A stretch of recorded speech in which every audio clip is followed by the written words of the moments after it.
the level of complexity is going to be different for each business. But I think that there's a lot of opportunity if you look at it from just kind of roadmap, just map out your what that opportunity to cash flow is within your business today. Welcome everyone to another episode of Dynamics Corner. Well, AI, where do you even begin as a business leader? I'm your co-host, Kris. And this is Brad. This episode was recorded on April 15th, 2026. Kris. Happy tax day. Here in the United States. Where do you begin with AI?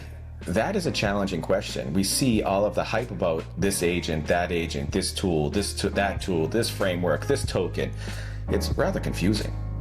But if I have an organization or a business, where do I begin with AI? Today we had the opportunity to have that conversation with Matt Strippelhoff.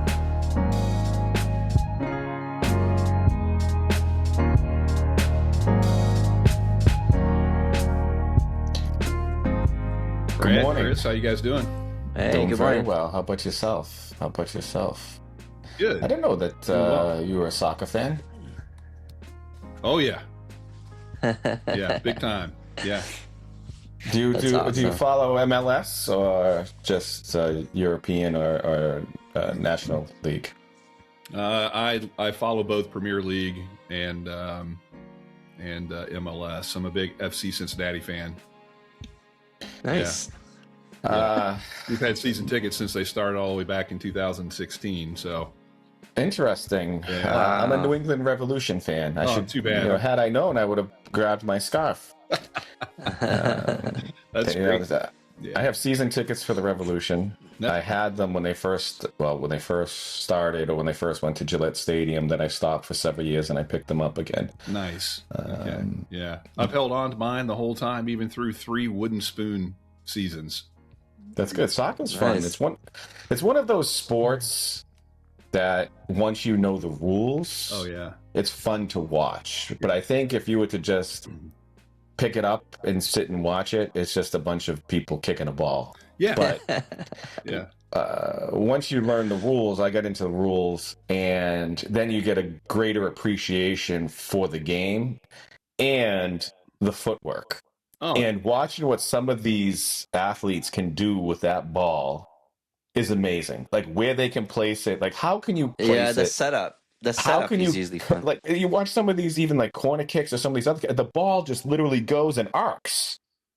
And I'm like, how can you do that? Yeah, sometimes at a full speed run, it's pretty fun to watch. But I agree with you. I didn't pay any attention to soccer at all when I was growing up. I didn't have much interest in it. But my son started playing when he's 5. He's 22 now, and I was asked to be an assistant coach a couple of years into that when he was really young. And I'm just that kind of guy, right? So when I was asked to do that, I was all in. So friends of mine are trained coaches. They gave me recommended reading.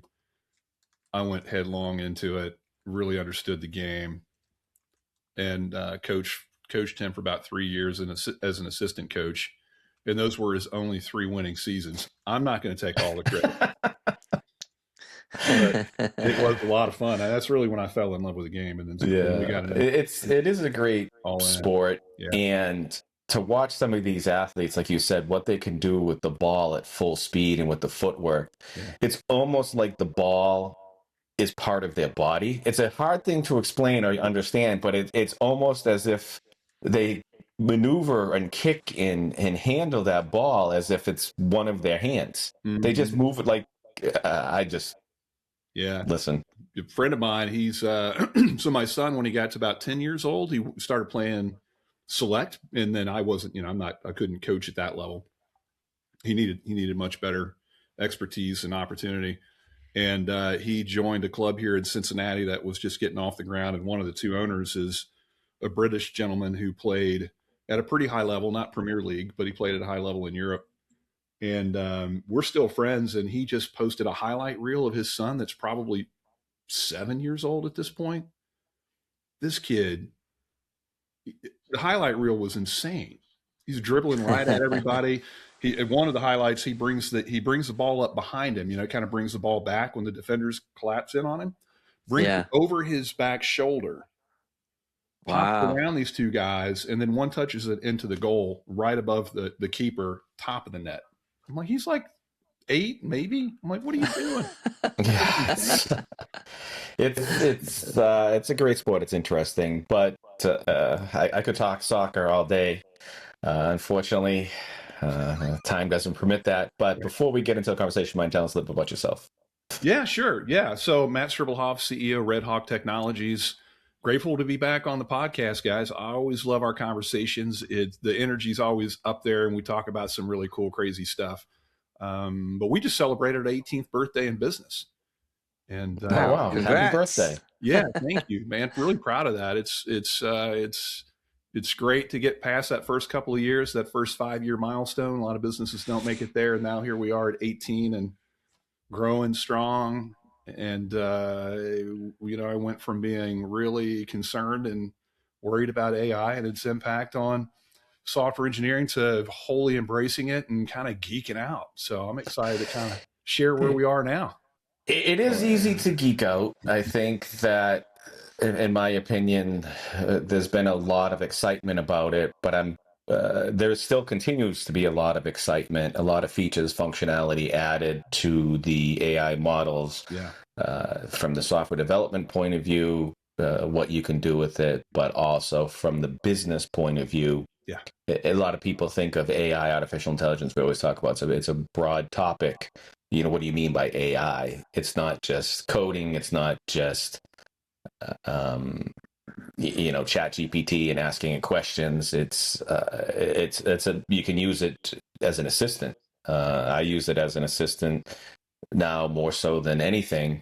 I do a lot of coding with it, but I use it also as more of a personal assistant to do research, to tabulate things. I've been looking at some properties, and I go around and I have AI just put together a nice portfolio of the properties for me. I talk to it, I look at them, I speak my thoughts, it asks me questions, and makes nice sheets about each property, and then compares them to the others, and it'll do research on it. And to be honest with you, it asks me questions about them as I'm viewing them that I wouldn't even think of looking at in some cases. So yeah, my business partner right now is negotiating with I guess it's the folks putting in the new gas pipeline, and he's going to lose. He has to give up a certain percentage of his property, and he's used it to help him through that whole negotiation process. And then he cycles things back through, and they're like, oh, they're going to know that you have a certain level of sophistication if you approach it this way, and so you might want to kind of start here. And it's nuts. Wow.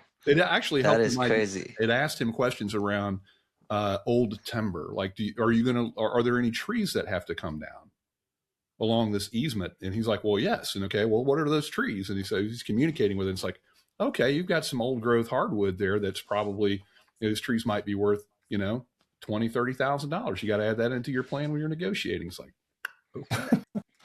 It's scary. I mean, it's sometimes, from my experience, I've seen it do things really, really well. Yeah. And I've seen it do things really, really bad. Yeah. I think it's still something that you need to review at certain points. And I think you'll understand what I'm saying. You get a sense of where you need to have that human in the loop type process. Yes. The more you work with it and how to work with it. And we do appreciate you coming back. Always nice to have a follow-up. You're big in the AI world. I was thinking of catching up on some of the things that you're doing with AI, but I've had a couple of conversations this week, and I thought that you would be someone that would be able to help navigate some of the questions that I'm hearing from other individuals with businesses. Sure. And the first one is, again, everybody's at a different stage of their journey with AI. Everybody hears about it because I don't think you can walk one step on this planet without AI being thrown at you in some form. The word AI. Now, I'm not saying like use of AI. I'm saying the word AI being thrown at your face. Mm-hmm. But I've had conversations with the business team members and business leaders over the past week and last week as well. Where do you begin right? This is one of the, I think a lot of people are getting into it. Okay, well, this isn't a hype. At first, I think you have people like, okay, this is just a hype, or oh, this is just Chat GPT. I can ask it questions, it gives me answers. And then you start seeing more and more of some of the social media hype of what people are doing with AI. Oh, I have 4,000 agents working for me, running my business on 7 Mac Minis, and I'm making $4.2 billion a day. All the way down to, what I'm saying is you see all this type of exposure. Sure.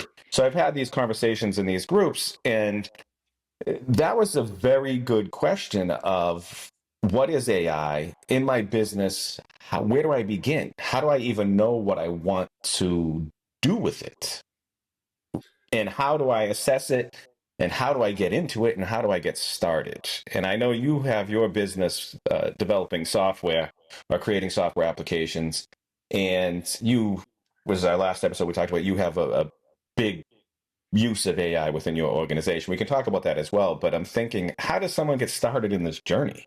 Well, I think that it's very much along the lines of traditional business strategic planning. If, for example, take AI completely out of the conversation and then look at your business holistically, you're going to have your business leads in this strategic planning conversation. But where are your most expensive workflows within that business where you can streamline operations and help drive more revenue to the bottom line just by simply trying to reduce some of the cost of the way that you're operating? There's a lot of ways to reduce those types of workflow, the operational cost of those workflows. It may end up being machine learning and, data warehousing and things like that to streamline operations, or AI might fit into the conversation agentically. Maybe there's some things that can be done there to help assist the people that are critical, and the subject matter experts particularly, that are critical in making sure that that part of your business operates efficiently.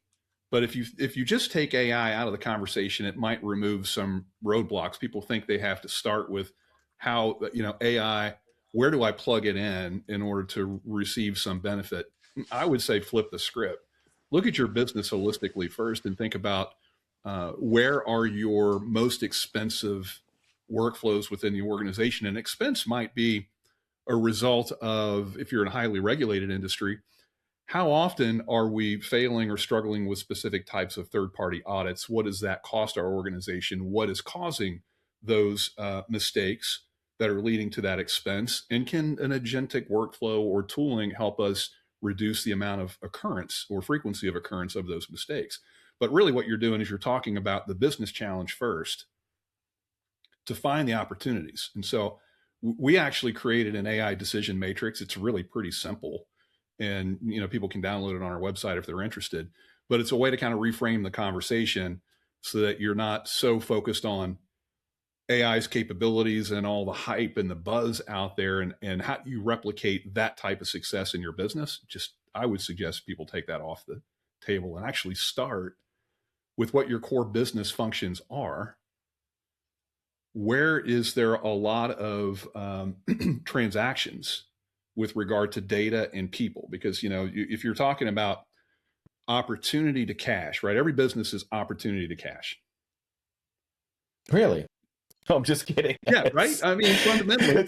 I think people forget that. People forget that point. All businesses are in business to make money. Yes. Period. There is no other reason for it. I mean, I'm not going to go down the whole nonprofit role or the whole nonprofit discussion, but all businesses are in it to make money somewhere for someone. And you're going to have business profitability, which business profitability is going to go to its employees, and you're making money for those employees so that they can live. So it's the fundamental existence of a business is not just to have fun. People may have fun while they're doing it, but the underlying goal is to be profitable. Absolutely. And part of that is reducing the time to cash, right? How do you compress the time from opportunity to actually having that revenue hitting the books?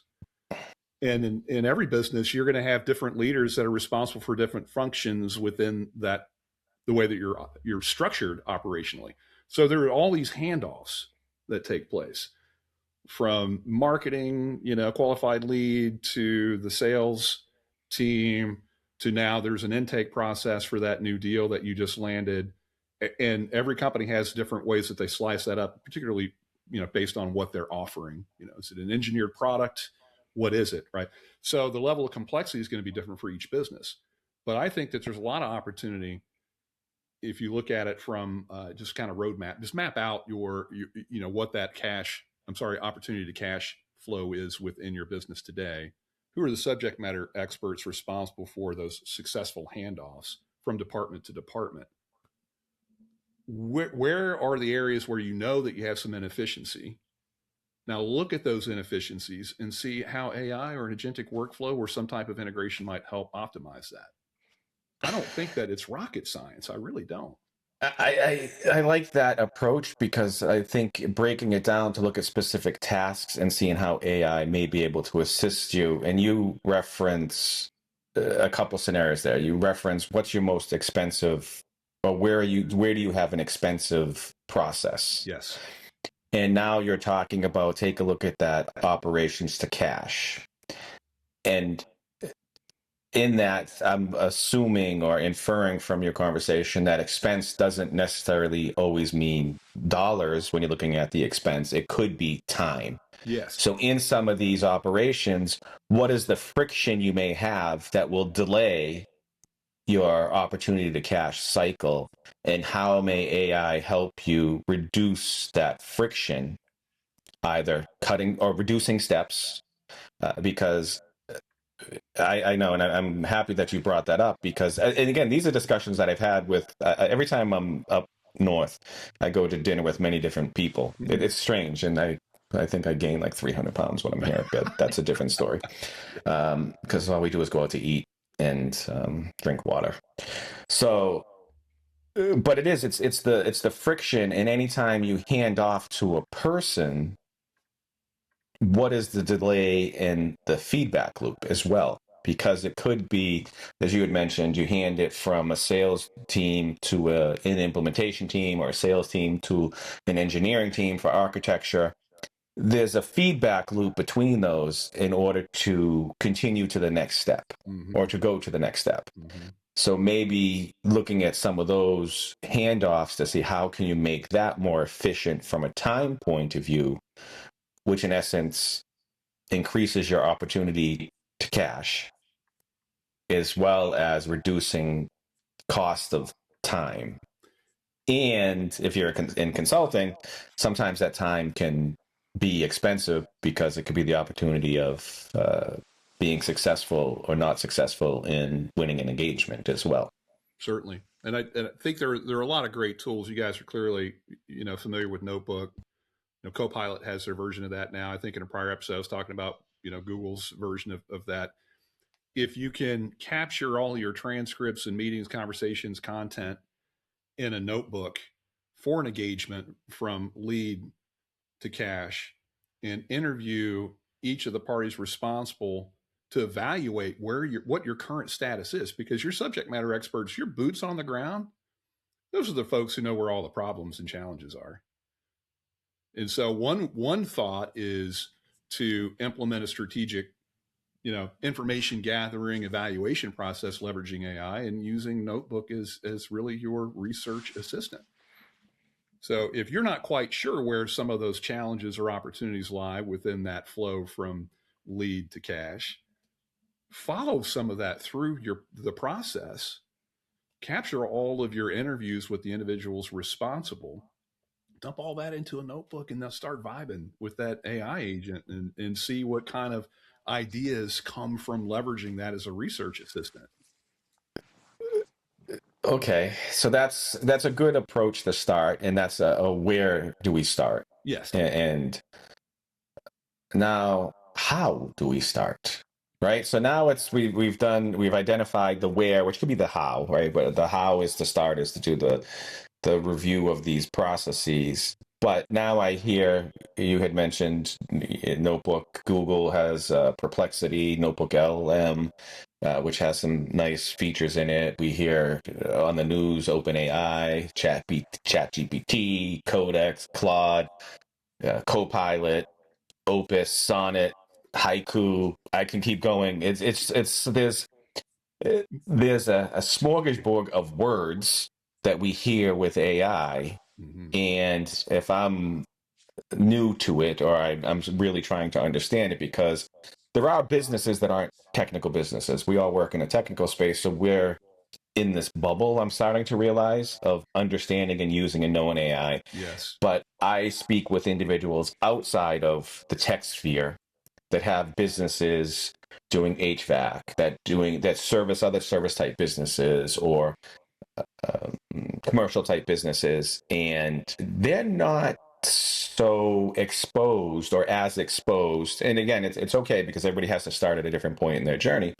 They're not so exposed to the technical workings of it, and some of them are rather afraid, because they hear about all this stuff and they hear all these words, and they're like, well, what should I know? Like, how do I even know what AI can do, and how do I even set it up, and how do I go through this? So what's your take on that? I know it's kind of putting you on the spot a little bit, but Kris, jump in as well too from your thoughts on any of this stuff, because these are real conversations I've had more than once in the past week. Well, I think sometimes too that the fear of, I mean, look, when AI was coming around, everyone's like, oh, it's going to take your jobs. Even that alone prevents people from starting. Like, why would I want to make an effort if there's a possibility that's going to take my job? I'm not going to go and do it. So I think that's a valid challenge right now, where maybe the adoption, it's a little slower in other areas or other industry. I think for us, it's easy to say, oh, we should adopt it because we are in tech. But there are other industries where, like, I don't even know where to start. You're right. So it's very difficult to understand. You can have some ideas, but then you get to a point, okay, now we have a problem. We have a challenge. Let's go use AI to solve it. But to your question, Brad, where do you start? Where do you begin? Which one do you choose? And that is where you get hung up as well. And say, okay, well, I don't know which one to choose. Someone tells me that this is better for that. Another person that tells me this one's better for this. And making that choice is, as a business leader, it's like, well, where's going to be my ROI? If it's not the right one, did I just waste money? So Analysis paralysis. Absolutely. So I believe firmly at this point, it is absolutely an arms race, and I think it's less about which tool you choose, and it's more important just to choose to start, knowing that it's okay to change direction. But when you decide to start and you choose, let's say that you're going to start with ChatGPT or Perplexity, there's nothing wrong with starting with either one of those. I think there are some nuances, one that, things that we as experts might think, well, I'll prefer to use this because of the model behind it, or et cetera, for certain types of outcomes. But when we're talking to non-technical business leaders in HVAC, for example, that are interested in just trying to understand where to start, I would say choose whichever one that you feel most comfortable with. And if you're not sure which one that is, just choose one. But do so in a way that you're creating an account specific to your business. It's not a personal account. Make sure that the information that you share with it about your business and processes, take the time to look at the privacy policy and terms of use. Make sure it's not training on the information you feed it. I think as long as you can validate that it's a tool you can use that's not going to train on your data, then it's okay to choose that tool. Yeah, that's a good point. You had mentioned about policy as well. Before you even begin, what are your company policy about AI use? Because you have some IP, you have some process that's unique to you, that could be exposed. I think finding a good partner that can talk you through that is very important. I know there's a lot of business want to just turn it on, and not have any clue of, like, okay, what there's a risk there in terms of security of your data. I've heard that too. I've heard stories about people turning it on because they just want to turn on. Someone had bought or purchased ChatGPT licenses for individuals, not the enterprise, and it's like, use it. It's like, okay, that's a wrong approach. Well, that's another challenge in itself, and I think we hit a couple of points of where do we start and how do we choose. Kris, you had mentioned having an AI policy, and again, these are all things from you think of someone outside of this. How does it start?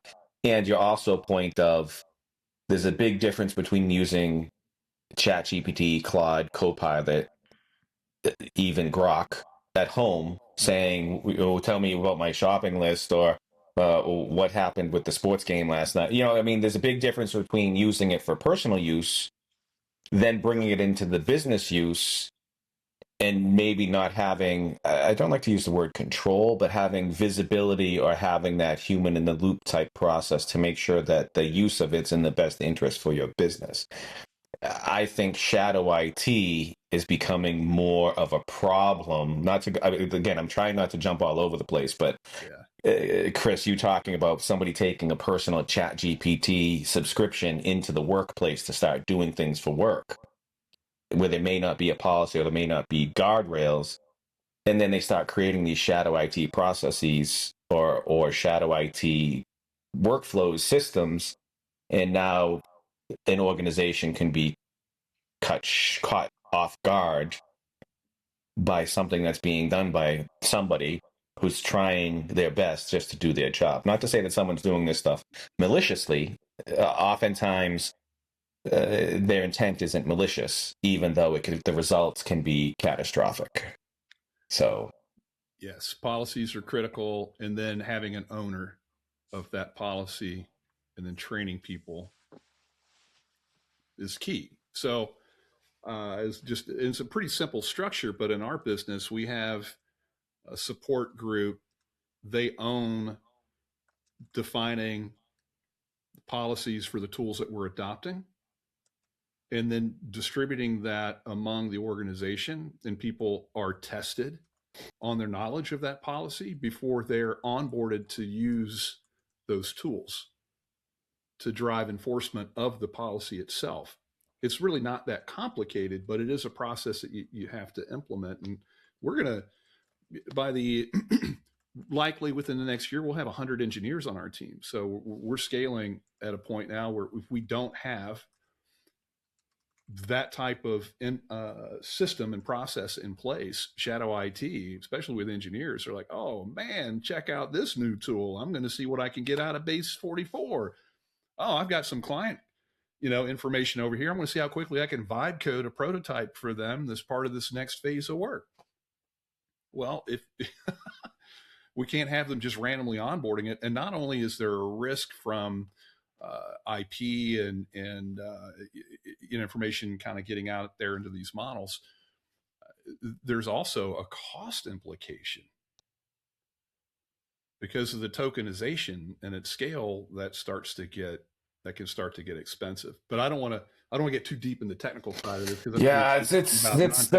This is where I think all of these conversations that I'm having outside of the tech sphere, as I'll call it, is concerning businesses, because you start to hear of all of these small little stories. You hear the great stories of, oh, I can run my business more efficient by myself, and everyone else will be out of business, to, well, my business blew up because I spent $40,000 yesterday on tokens because I didn't put a limit because somebody was trying to do something. So it's tough to go down that road. But I think just where do you start, and just being aware of some of these things to say that it's easy to get started with a personal subscription.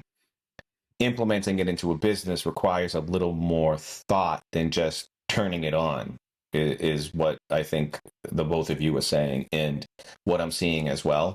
Mm-hmm. It's okay to dabble with some small things, but before you implement something organizationally, you should identify your focus of what you're trying to do. So what Kris and I like to talk about this a lot when we have our conversation. What problem are you trying to solve? That should be the first thing you do before you do anything. Is clearly identify the problem.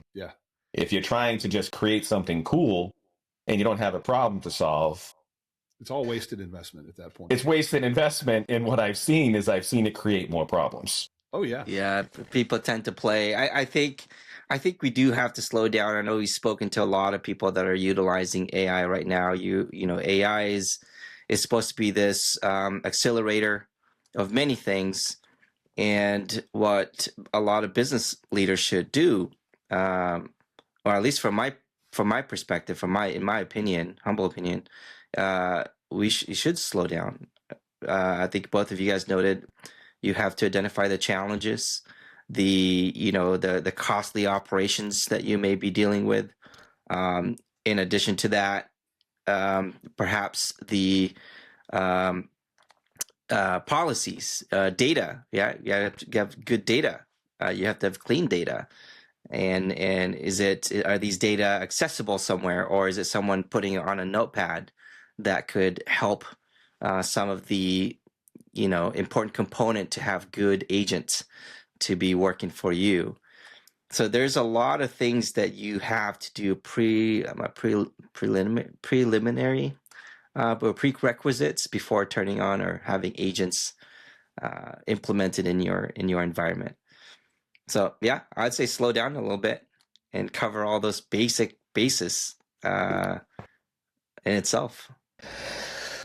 So we talked about identifying this policy, or excuse me, identifying the problem, coming up with the responsible use of AI type policy. I use that loosely. I don't know how formal it may or may not need to be. I think each organization can determine that based upon their structure. What if I need help? So this is great. This is all great. I can be a business. So we talked about identifying all this, choose a model, start working with it, get a subscription and look at it. How do I get information on what to do? There's 40,000 AI experts out there. If I'm looking for help, there's a lot of information on the internet, which personally now I don't even know what I believe anymore because I see so many different things that sound good. And sometimes you have to go, well, is that even true? Or is that just, bait or something, or just to get a reaction? And side note, just a little ramble. Then you see all these things that people are posting or articles or this that they're creating that you read it and you're like, there's 4 billion words and there's no meat because it was all AI generated, but that's a separate story. Yeah. How do you get help? Or which resources are available for you to learn about this stuff? Well, you can go straight to AI and start getting help there, which is probably, what people are doing, Google searches and whatnot, and then using Perplexity and doing searches there. But it's a great question. I think we've all been in the same line of work long enough to know that this trust issue and challenge when you're asking for expert assistance with something you just clearly don't understand, it almost always leads people through a process of using their network first and looking for referrals to whom they have trusted in the past and had success with. That's why the line of work we're in is almost always referral based. It is. Yeah. I think a lot of business leaders and non-technical business leaders are probably doing just that. They're hanging out in their peer groups. Maybe it's Vistage. I don't know. They're talking to other people in their circles. And they're asking that very question. How did you go about it? Who did you trust? What was that experience like? I think that's the pathway that most organizations end up going down because of they don't understand, and it's big, it's scary, it's intimidating, and they want to find a vendor they can trust, a partner who can come in as a trusted. Yeah, it is difficult, and I think word of mouth. I think oftentimes again in the space that we're in and what we're doing is undervalued because sometimes those connections and relationships can drive a lot of business. You also mentioned. And one thing that we haven't mentioned here, I think scale and size of business matter as well, because having somebody who's responsible for your AI policies and implementation and use doesn't necessarily need to be somebody's full-time position if the business doesn't warrant it. You can have someone that does that. Again, I think everything just depends on the scale and the size of your business. I think some organizations definitely need it. Yeah. And it's not a 5-minute task typically. With the way things are changing, the way things are evolving, there's a little bit of work in the, and again, not to say that you have to always use the latest as well, but things are changing rapidly, and understanding how it could be used, the cost of the use, believe it or not, nothing's free. It sounds great and free when I can use my, I install one of these chat models on my phone, but there's a big scale difference between, again, me looking for a restaurant and a recipe versus somebody trying to gain efficiencies between their sales handoff cycle and their engineering team to do prototypes for prospects. Most of our customers, and this is sort of the audience that we serve, are upper mid-market or mid-market businesses. We do have SMBs in our portfolio as well. And in my experience, the majority of them rely on fractional CIOs to assist with tech stack evaluation, platform evaluation before they transition from nothing to a new ERP, or an ERP they're unhappy with to a new ERP. Oftentimes they'll bring in those fractional experts to assist with that type of planning. And I know several of these fractional CIOs are also helping them establish acceptance use policies for AI, helping them make decisions based on their current tech stack, what tooling makes sense to adopt, and they're putting some guardrails on that. And those are not full-time hires. They're extremely valuable because of the level of expertise they can bring to a smaller organization as a fractional consultant. And we're seeing a lot of our customers, they've been doing that for quite some time. And now those fractional CIOs are expected to bring expertise around AI into that conversation. If they're not, they're probably not going to be the fractional CIO for very long. Yeah, I think asking for help is first we established that earlier today, right? Like, if you got to figure out what challenges and what problems you're trying to solve. Yeah. And Matt, you had talked about, like, maybe within your network, talk to the people, your peers that you've interacted with. I do believe that going to conferences would be a good opportunity. If you are a business leader that's like, I don't know where to begin, I have these challenges. So first, identify all your challenges and problems you're trying to solve. Talk to your peers. They may or may not be in your industry, but they've worked on it to solve their problems. I think a good one would be to go to a conference. Now, you come in prepared, obviously, with your questions and challenges and all that. You go to a conference, you could be sitting next to someone that may have solved a similar issue that you're dealing with, and say, okay, well, let's pick that person's brain.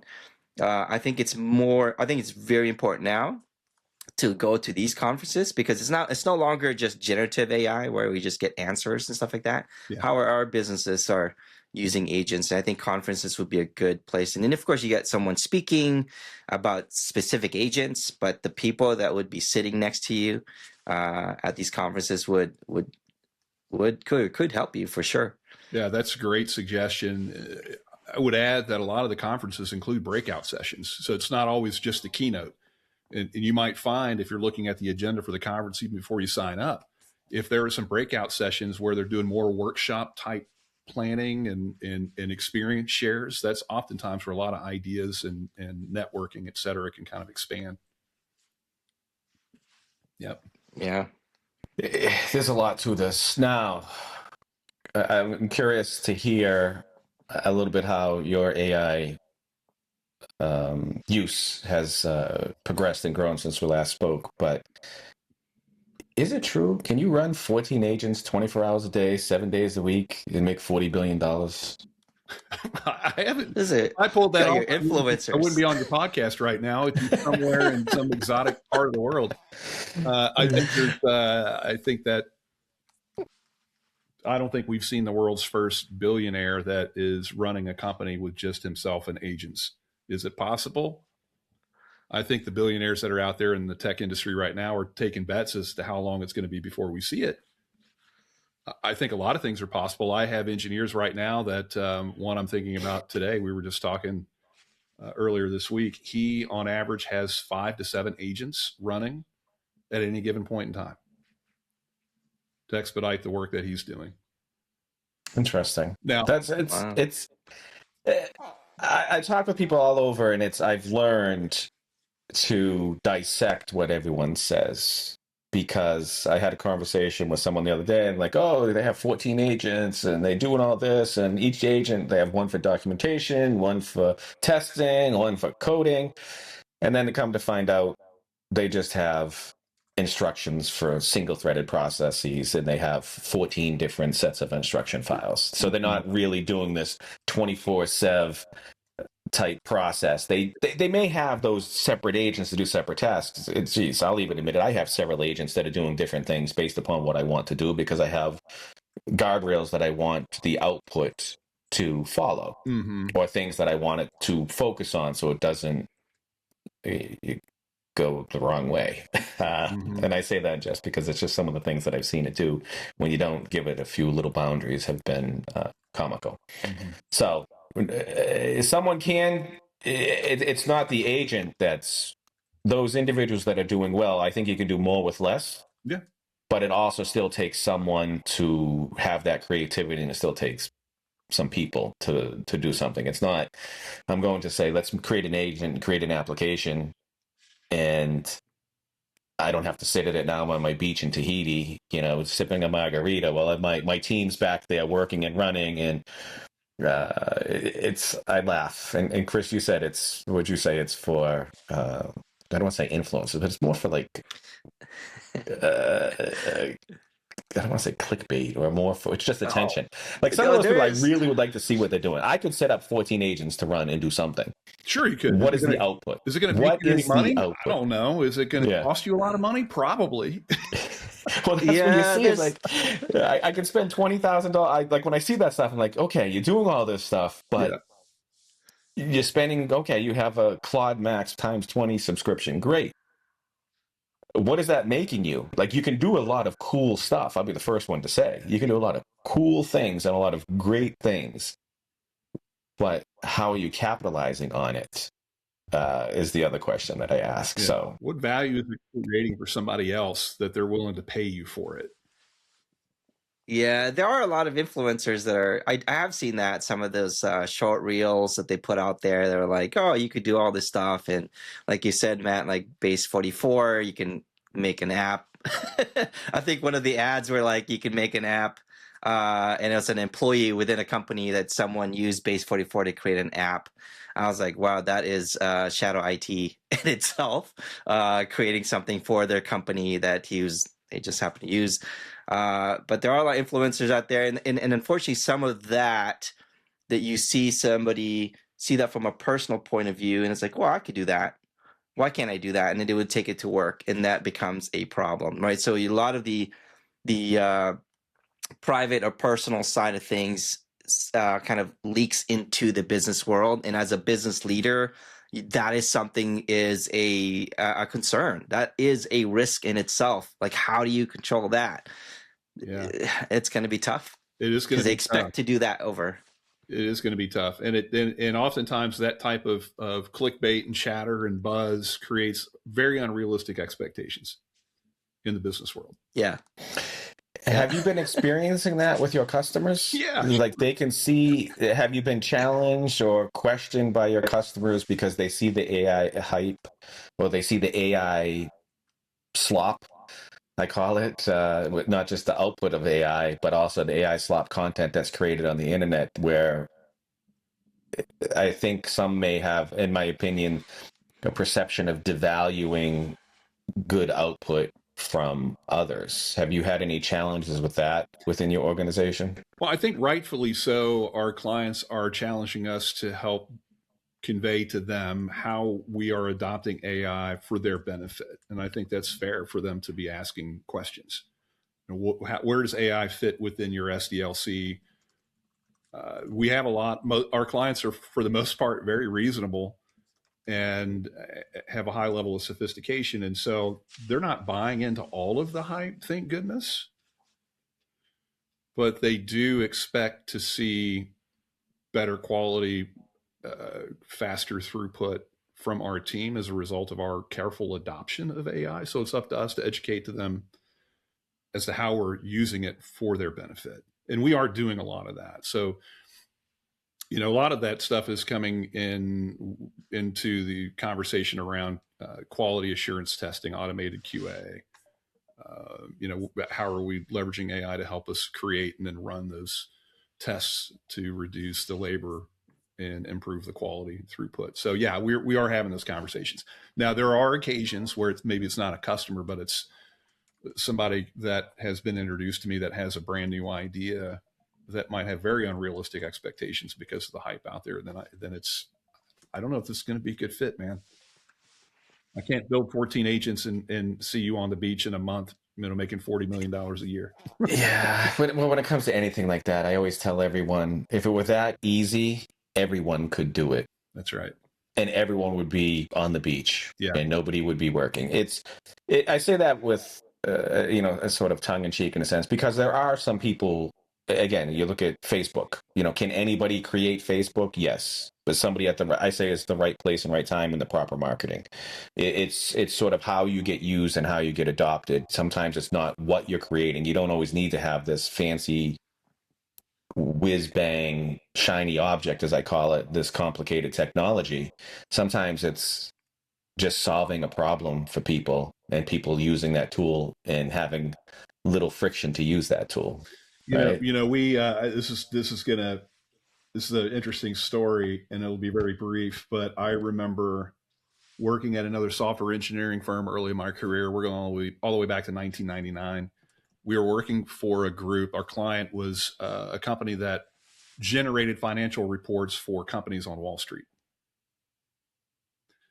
The challenge that the CEO provided to us was to automate the ingestion of data, create a QuickBooks plugin that would automatically generate charts and graphs, because the most expensive part of their workflow were people creating charts and graphs to drop into QuickBooks. Not QuickBooks, Quark Express, which was at the time a tool that designers would use to create annual reports and all kinds of reports. It's a design tool.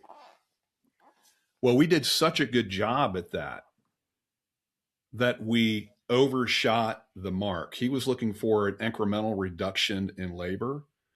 We were able, and this has nothing to do with AI, but it was more machine learning and then writing a encapsulated PostScript to drop in these charts and graphs. Now the designer still had to come in and add some information, but we reduced their labor by 94%.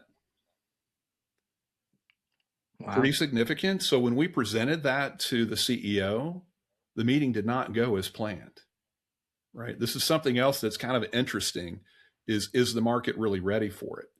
Their entire business and the way that they sold and provided their services to their customers was predicated on the labor associated with generating those materials. So we basically reduced his revenue, had he taken that all the way to the finish line, by 95%.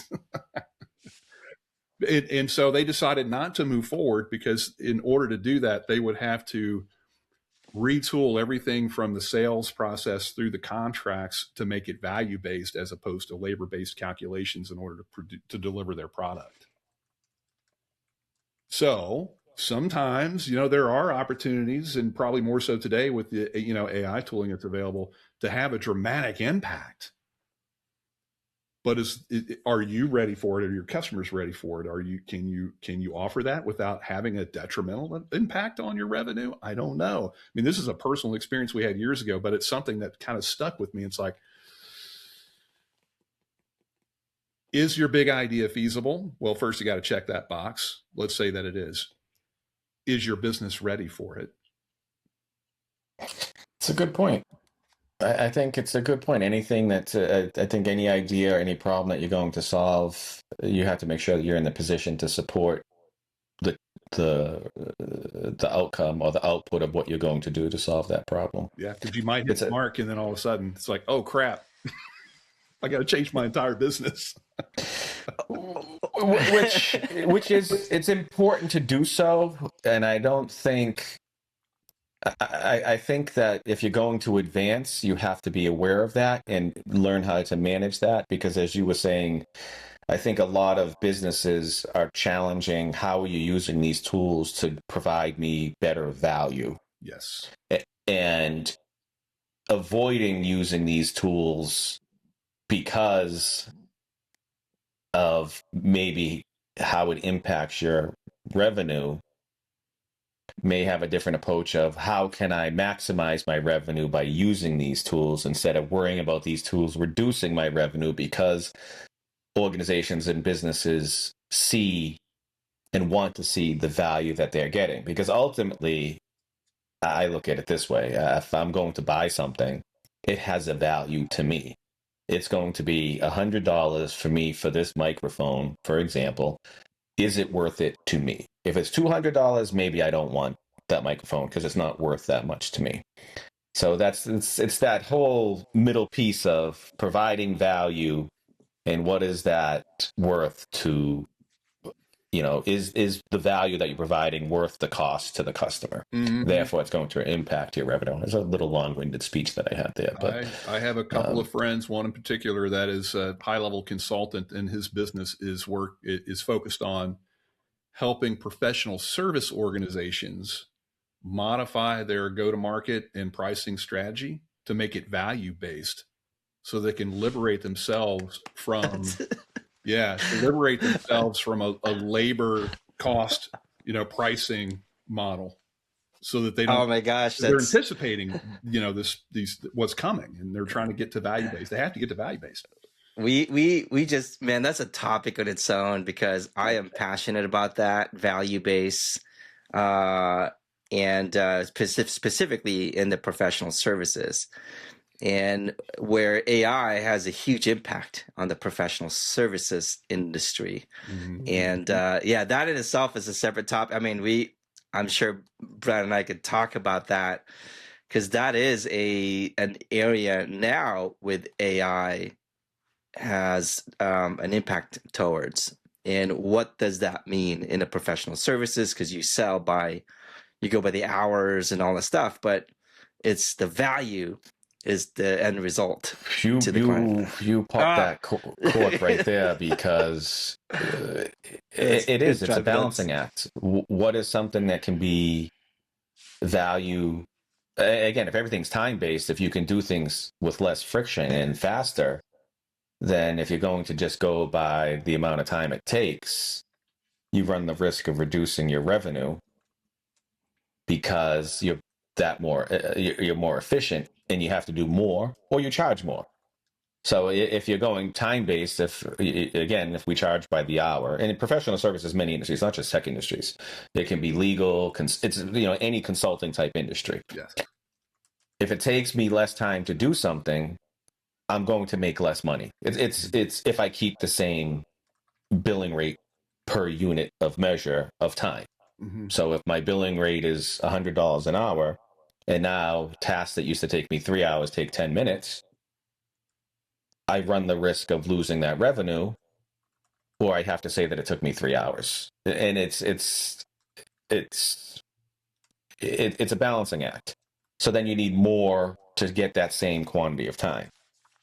But ultimately, at the end, the equation is, what's the value to the customer? Because even in the professional services base, again, some things you have to pay, unfortunately. Mm-hmm. If you tell me it takes 12 hours of your time to do this task, whatever that task may be, mm-hmm. is it worth it to me? Mm-hmm. So I can go into the argument of, tell me it's 12 hours at $100 an hour, or tell me it's $1,200. Mm-hmm. Ultimately, I'm going to get to the same spot.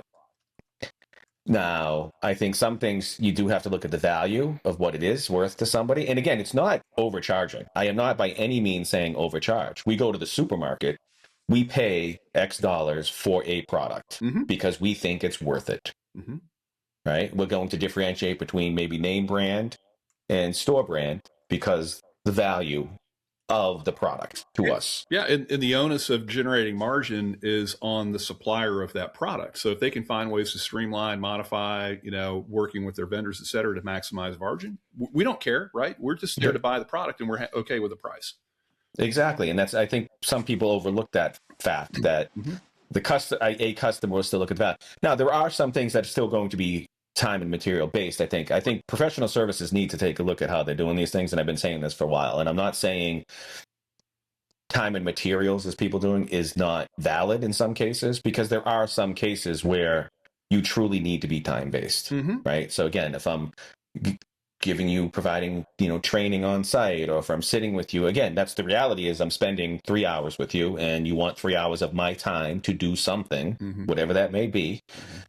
You're going to pay for the time that I'm going to sit with you. If you want me to deliver something to you, if we can agree on exactly what that may be, then maybe it's more, what's the value to me? I really don't, I say this in every episode. If I have someone come do work for me at the house, I really do not care how long it takes. I care about how much it costs and when it will be done. I mean, I do care about how long it will take. But again, if you're not going to get it done until next December and it costs this much money, is it worth it for me? No. If you can get it done by next Friday and it costs this much money, I don't care if it takes you 5 minutes. Because to me, it's worth this much money to be done next Friday, period. So it's a change in the professional services industry, and I think it's slowly being adopted across many industries. Yeah, we're doing some interesting things now in that regard. A lot of what we do is still time based and should be. And knock on wood, so far we're seeing more opportunity to offset the reduction in labor, so we haven't been negatively impacted. But where we are seeing opportunity is in where routine, mundane it requires expertise from a software engineering perspective to execute, but it's not the whiteboard, white space, big strategic thinking and design work. Maintenance. The maintenance that needs to be done in applications. We now have a product that's subscription based that the engineers aren't doing the dishes, right? We can monitor the bill of materials, find the CVEs, the agentic workflows, handle CVE remediation, automates that all the way up to the pull request, notifies the engineers, so the human in the loop is still there from a quality assurance perspective. But it's also generating deep technical documentation with every commit. And so if you think about, as an engineering team, it might take, if we take on somebody else's software application, we might be looking at 80 to 100 engineering hours to create the level of documentation we need, because nobody's good at documenting their custom software applications. It just doesn't happen. You can do that in minutes as part of this platform now. So that one is value-based priced. Yeah, no, I agree with you. Yeah. And that's, I've seen better documentation. Again, you can overdo it. Yeah. Right. I mean, AI can create some great things, but you still need to work with it. I keep saying I've seen better documentation than I've ever seen in my life coming from developers with modifications, because the AI tools will create even simple things of, these are the changes that I made. These are, if you're dealing with tables, these are the pages, forms, or UI, this is what was added and such. And this is how this works, right? You still can guide it. It just puts it together so that somebody can follow it and use it. And if somebody can also come in and pick up to understand the application if they need to maintain it. Yes. And also, if you have AI agents working with you, that documentation can be used for those AI agents to help you maintain it, which is key. But you did say something which is also important. Again, I want to emphasize before everyone starts telling me, because we've had these conversations about value versus time. We all said it. All of it. There are points for time and materials. Yes. And time and materials are necessary for some things. Other things are more appropriate for value-based things, and neither one of them are in a position to or take advantage of whomever's consuming those. It's the appropriate billing cycle or method for the deliverable, in my opinion, and I think that's a different way to frame looking at it, because if you do all of one, then you could, at this point, impact the revenue that you're making for professional services industry. Yeah. And again, that's many industries, not just the tech industry. Certainly. So, Mr. Matt, I could talk to you for ages. I really wish we did get to dive into how some of you're using AI to streamline your business and some of the tools that you've adopted. But maybe we'll have to have you back on again to jump into that. But I wanted to get your intake on your input or your take on how to get started with all of this, because that seems to be the bubble that I'm finding in as I get out of the AI bubble and into the business bubble. And there's far more people concerned about that. 100% agree. Yeah, it was a pleasure being here, guys. I really appreciate it. Lots of fun. Always have a good time talking with you guys. Really do. So look forward to being back at some point. And hopefully, absolutely, we'll get you on in a few months again. You know? No, absolutely. And I'll have to have my soccer season will still be on. We'll have you on before the soccer season ends, and maybe we'll have to do it when I'll take a look at the schedule to see when the Revolution play Cincinnati, and we can do it the day after. So we can talk about the game. Great. I would love that. Hopefully we'll win. So we'll see. But if anyone would like to reach out and contact you to talk a little bit more about AI, how they may be able to adopt AI within their organization, or see how you're using AI in your organization, or any of the other services that you offer, what's the best way to get in contact with you? 2 great ways. Look me up on LinkedIn, Matt Strippelhoff. That's all you got to do is search for and send me a message. Alternatively, you can just go to redhawk-tech.com, fill out a contact form. I'm the one who gets that information routed to me through the marketing team. I'll be happy to schedule a call and have a conversation. Great. Thank you. I really appreciate you taking the time to speak with us again today. And I look forward to speaking with you soon. Ciao, ciao. Thanks, Matt. Bye-bye. Thank you, Kris, for your time for another episode of In the Dynamics Corner Chair. And thank you to our guests for participating. Thank you, Brad, for your time. It is a wonderful episode of Dynamics Corner Chair. I would also like to thank our guests for joining us. Thank you for all of our listeners tuning in as well. You can find Brad at developerlife.com. That is DVLPRLIFE.com. And you can interact with them via Twitter, DVLPRLIFE. You can also find me at matalino.io, MATALINO.io. And my Twitter handle is matalino16. And you can see those links down below in the show notes. Again, thank you, everyone. Thank you, and take care.